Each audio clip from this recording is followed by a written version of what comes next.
Tout a basculé au début du mois de décembre 2026, alors que le Mistral hurlait déjà avec rage, faisant claquer violemment les volets de la célèbre madrague. L'icône nationale Brigitte Bardot se trouvait terriblement affaiblie, le souffle court, écrasée par cette insuffisance respiratoire sévère qui la rongeait cruellement depuis l'automne dernier. Sentant ses forces décliner, elle a exigé la présence immédiate de son médecin et de son fidèle mari Bernard dans le petit salon bibliothèque devenu son unique refuge face au monde. Ce jour-là, malgré la fragilité de son corps, elle a posé un ultimatum irrévocable avec cette autorité féroce et légendaire qui a bâti sa réputation et n'a jamais fléchi. Je refuse les tuyaux, je ne veux entendre aucun bip de machine et je ne veux pas voir la lumière crue des néons, a-t-elle martelé. Sa décision était sans appel. Si la fin devait arriver, ce serait entre ces murs imprégnés de son âme et absolument nulle part ailleurs. Ce rejet catégorique de l'hôpital n'avait rien d'un caprice de diva. C'était l'acte de résistance ultime d'une femme libre qui a toujours dicté ses propres lois. Pour bébé, imaginer terminer son existence dans une chambre aseptisée, isolée de ses bêtes et du champ de la nature relevait de la torture mentale pure et simple. Elle qui avait voué chaque instant de sa vie à briser les chaînes des êtres vivants, ne pouvait tolérer l'idée d'être elle-même enchaînée à un lit médicalisé pour son dernier soupir. Face à l'inéluctable, elle a contraint son entourage à sceller un pacte sacré, le serment inviolable de la madrague. La consigne était terrifiante de clarté quoi qu'il advienne, même si la mort guettait aucune sirène d'ambulance ne devait venir profaner l'entrée de sa propriété. Dès cet instant, la maison mythique s'est métamorphosée en une forteresse imprenable, un bunker sanitaire invisible aux yeux des curieux. Une chambre médicalisée a été aménagée en toute discrétion au rez-de-chaussée pour lui épargner le calvaire des escaliers, lui offrant une vue directe sur sa jungle privée. Elle a congédié les grands spécialistes pour ne garder que ses seuls vrais thérapeutes, sa meute de chiens dont la présence apaisante valait tous les médicaments du monde. Ce choix radical était un pari insensé, acceptant d'avance une souffrance physique potentiellement atroce, mais qu'elle affrontait avec une lucidité effrayante. C'était pour elle le seul prix acceptable pour mourir comme ces bêtes sauvages qu'elle vénère se retirer dans sa tanière avec fierté. Elle voulait partir entourée des effluves familiers de la cire d'abeille et des embruns marins loin de la froideur métallique et impersonnelle de la médecine technologique. Ce 25 décembre 2026 restera gravé dans la pierre de la propriété, comme une parenthèse d'éternité, un moment suspendu hors du temps. Pendant que la planète entière s'étourdissait dans le vacarme des festivités de Noël et la frénésie de la consommation, l'enclave de la madrague, elle pulsait au ralenti, plongée dans une atmosphère de veillée quasi mystique et solennelle. Fini les sapins gigantesques croulant sous les guirlandes, oubliez les montagnes de paquets et les banquets indécents des années passées. Brigitte, émitouflée dans un épais châle en laine brute, avait ordonné un dépouillement absolu, un retour à l'essentiel, consciente que ce serait probablement son ultime. Noël, elle ne réclamait que la vérité du feu de bois et le souffle rassurant de ses compagnons à quatre pattes. L'ambiance dans la maison était ouatée lourde de sang, seulement troublée par le silence respectueux des lieux. Seul le chant craquant des bûches d'olivier se consumant dans l'âtre venait briser cette quiétude monacale. Elle laisse rester là toute la soirée figée dans son fauteuil en rotin emblématique, une main posée machinalement sur la tête de son chien préféré, hypnotisée par la danse des flammes. Ses proches témoignent qu'elle n'a jamais semblé aussi sereine, elle qui avait pourtant connu les nuits les plus folles et extravagantes de la jet-set mondiale. Celle qui a valsé avec des princes sous des pluies de diamants goûtait désormais à ce silence, comme au plus précieux et au plus luxueux des trésors. Un vieux vinyle de musique classique tournait en sourdine, et la lueur dorée du foyer gommait doucement les ravages du temps sur son visage légendaire. Dans un murmure ce soir-là, elle a confié à Bernard avoir enfin réussi son Noël, le premier qui comptait vraiment. Loin des sourires faux et de l'hypocrisie mondaine qu'elle abhorrait, elle vivait une communion spirituelle totale avec l'instant présent. Elle a partagé sa maigre pitance avec sa tribu animale, leur offrant les meilleurs morceaux, fidèle à cette règle d'or de toujours les servir avant elle-même.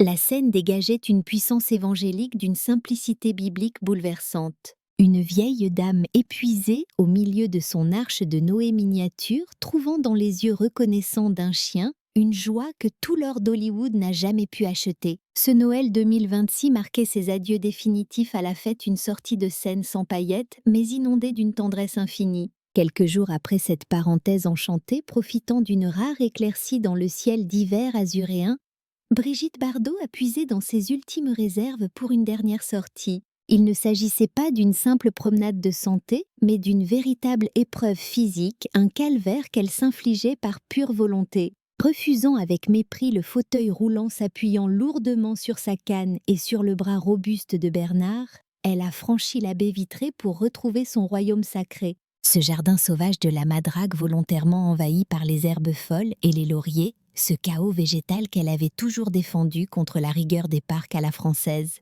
C'était une tournée d'inspection aux allures d'adieu déchirant un pèlerinage intime sur ses propres terres. Elle savait, avec cette lucidité glaçante propre à ceux qui vont partir, que ses pas ne fouleraient plus jamais cette terre rouge de Provence. Elle a marqué un temps d'arrêt devant chaque enclos, saluant chaque abri, comme on salue un vieil ami pour la dernière fois. Le moment le plus poignant fut sans doute sa rencontre avec ses ânes et son vieux poney compagnon de route fidèle. Comme s'ils sentaient l'imminence du grand départ, les animaux se sont approchés d'elle avec une délicatesse et une douceur surnaturelles. Submergée par l'émotion, elle a enfoui son visage dans leur crinière, humant une dernière fois cette odeur de vie qu'elle chérissait tant. Elle plongeait son visage dans leur crinière rêche, inhalant comme une droguée cette senteur brute d'écurie, et de foin séché une fragrance terreuse qui valait pour elle bien plus que toutes les essences précieuses des parfumeurs parisiens. On l'a surprise à chuchoter au creux de l'oreille de ses bêtes, leur confiant des secrets inavouables et des pardons murmurés, des confessions intimes que seules les rafales du vent marin ont eu le privilège de capturer. Sa meute légendaire, ce mélange improbable de corneaux sauvés de la rue et de racés déchus, s'est alignée spontanément pour former une haie d'honneur silencieuse et vibrante de respect. D'habitude, c'est un chaos joyeux et assourdissant, mais ce jour-là, l'atmosphère avait changé du tout au tout, comme si chaque animal ressentait le poids du moment. Il semblait écrasé par une solennité nouvelle, trottinant à une allure funèbre sans le moindre jappement, venant simplement déposer un coup de langue râpeux sur sa main squelettique à chaque fois qu'elle devait faire une pause pour reprendre son souffle. C'était bien plus qu'une promenade, c'était une communion ancestrale, un dialogue muet d'âme à âme totalement dépourvu des mensonges et des filtres du langage des hommes. Brigitte Bardot ne faisait pas ses adieux à de simples animaux domestiques, ce terme lui aurait fait horreur. Elle disait au revoir à sa véritable famille, à ses enfants de cœur et de poil. Chaque mètre parcouru lui demandait une énergie surhumaine, mais elle a puisé dans ses dernières réserves pour atteindre le bout de ce sentier qui plonge vers la Méditerranée. Là-bas, face à l'écume et encerclée par ses rescapés, elle a laissé couler ses larmes, pleurant non pas sur sa propre faim, mais terrassée par l'angoisse viscérale de les laisser orphelins dans ce monde cruel. La scène avait quelque chose de royal et de tragique, l'image d'une reine à bout de force passant ses troupes en revue pour l'ultime fois. Elle s'assurait d'un regard que chacun allait bien, gravant chaque museau, chaque regard dans sa rétine pour emporter ces images précieuses avec elle dans le grand voyage vers l'au-delà. Lorsqu'elle a finalement franchi le seuil de la maison vidée de toute substance vitale, elle s'est littéralement écroulée de fatigue. Pourtant, ses traits tiraillés affichaient une sérénité nouvelle, le sentiment du devoir accompli. La boucle de sa vie était enfin bouclée. De retour dans la pénombre protectrice de sa chambre, une autre mission, peut-être la plus importante de toutes, attendait celle qu'on surnommait bébé. Elle laissait volontiers aux avocats la gestion des millions et des droits à l'image. Son urgence absolue était de régler le minutieux balai quotidien de chaque pensionnaire de la Madrague. Elle a fait convoquer ses gardiens fidèles, ses soigneurs dévoués et le personnel de maison qui partageait son intimité depuis des décennies. Oublier les réunions de famille pour l'héritage, c'était ici un véritable conseil de guerre qui se tenait autour de son lit. Redressée contre ses oreillers, malgré l'épuisement qui lui creusait le visage, elle a retrouvé cette voix impérieuse de militante passionnée, ne leur parlant nullement de finances. Son discours ne concernait que l'essentiel, les stocks de croquettes, les dosages médicamenteux et les petites manies de chacun. Faisant preuve d'une mémoire absolument phénoménale pour son âge, elle a passé au crible chaque animal, dictant des consignes d'une précision quasi militaire. Toby doit impérativement avoir sa piqûre à 18h tapante. C'est une question de vie ou de mort, insistait-elle. Et la vieille chatte grise refusera de s'alimenter si on ne prend pas la peine de tiédir sa pâtée au préalable. Elle a martelé qu'il était hors de question de laisser les ânes dehors si le Mistral soufflait à plus de 80 sauts km/h, distribuant des fiches qu'elle avait rédigées d'une main tremblante où chaque détail était noté. Voilà son véritable testament, le seul document qui avait de la valeur à ses yeux de matriarche. C'était le manuel de survie de son arche de Noé, et l'émotion dans la chambre était si dense qu'on pouvait presque la toucher. Ces hommes et ces femmes, pourtant habitués aux colères et à la rudesse légendaire de leur patronne, découvraient soudain la fragilité bouleversante d'une mère terrifiée à l'idée que ses petits manquent de soins.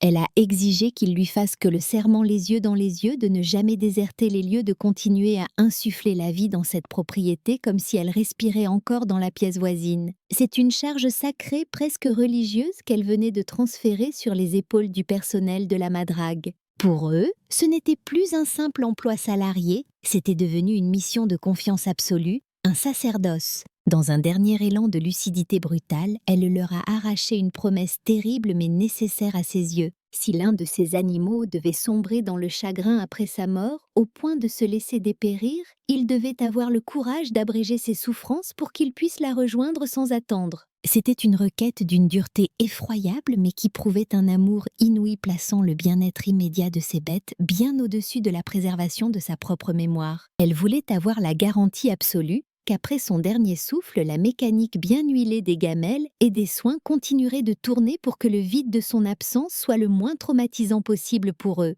En verrouillant ainsi toute l'intendance de l'après, elle s'offrait enfin la paix de l'esprit qu'elle cherchait tant. Elle avait désormais la certitude apaisante que son départ ne signerait pas l'arrêt de mort de ceux qui restaient sur la terre ferme. Durant ces ultimes heures de claustration volontaire, loin des caméras, une métamorphose intérieure spectaculaire s'est opérée chez celle que la planète entière avait figée dans une jeunesse éternelle. Il ne faut pas oublier que Brigitte Bardot n'avait jamais fait mystère dans ses livres ou ses interviews de son angoisse métaphysique profonde face à la fin. Elle évoquait sans cesse sa peur panique du néant, cette grande nuit sombre qui l'effrayait tout autant que la bêtise et la cruauté des hommes. Pourtant, selon les confidences feutrées qui nous parviennent de ce huis clos à la Madrague en ce début d'année 2026, la terreur a disparu. Au bord du gouffre, la panique a cédé la place à une forme d'acceptation lumineuse et surprenante. C'était une reddition douce, presque mystique, face aux lois implacables de la nature qu'elle avait passé toute son existence à observer et à défendre. Dans cette chambre du rez-de-chaussée transformée en cocon protecteur, elle avait pris une décision symbolique forte. Elle avait exigé qu'on recouvre d'un drap épais le grand miroir de l'armoire normande qui trônait là. Ce n'était nullement par coquetterie de star déchue, refusant de voir les ravages du temps, mais par une volonté philosophique de détachement total. Elle ne voulait plus s'encombrer de cette enveloppe charnelle, de cette image qui avait tant pesé sur son destin. Bébé, le sexe symbole planétaire qui a fait fantasmer le monde, avait quitté la pièce pour laisser place à l'âme nue de Brigitte. Cette poupée de cire, cette invention charnelle façonnée par Roger Vadim, avait rendu l'âme depuis bien longtemps, dès 1973, lorsqu'elle avait définitivement tourné le dos aux lumières artificielles des studios de cinéma. Celle qui se préparait désormais à l'ultime voyage n'était autre que Brigitte, la femme derrière le mythe, une guerrière fatiguée par 1000 batailles médiatiques, une dame de 91 ans qui n'aspirait plus qu'à fondre son anonymat dans l'éternité. Avec une lenteur solennelle, elle s'était dépouillée de sa propre légende comme un serpent effectue sa dernière mue, se libérant des couches superficielles. Elle laissait tomber au sol les écailles, les dorées et pesantes de la célébrité mondiale pour retrouver enfin la peau nue, fragile et authentique de l'humilité absolue. Elle passait désormais de très longues heures, les paupières closes, non pas pour sombrer dans le sommeil, mais pour écouter avec une attention extrême la symphonie du monde, captant le moindre frémissement du vent dans les pins parasols centenaires. C'était ce chant puissant du Mistral, cet hymne provençal qu'elle connaissait par cœur et qui avait bercé tant de ses solitudes.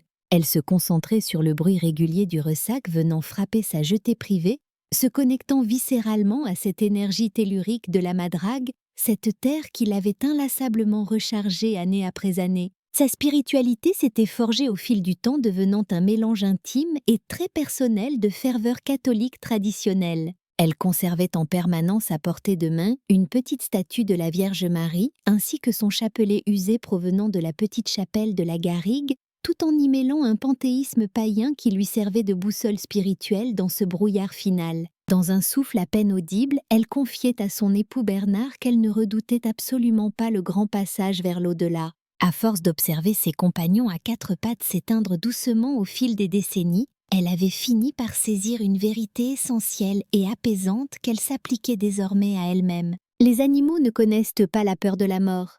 Ils l'acceptent avec noblesse simplement comme un sommeil un peu plus profond que les autres. Son vœu le plus cher était de partir exactement comme eux, sans la moindre révolte, sans cri et sans drame inutile. Elle ne se percevait plus comme une icône planétaire qui s'éteint en plongeant le monde dans le noir, mais comme une infime parcelle d'un grand tout semblable à une feuille d'automne se détachant de l'arbre pour aller nourrir l'humus et la terre nourricière.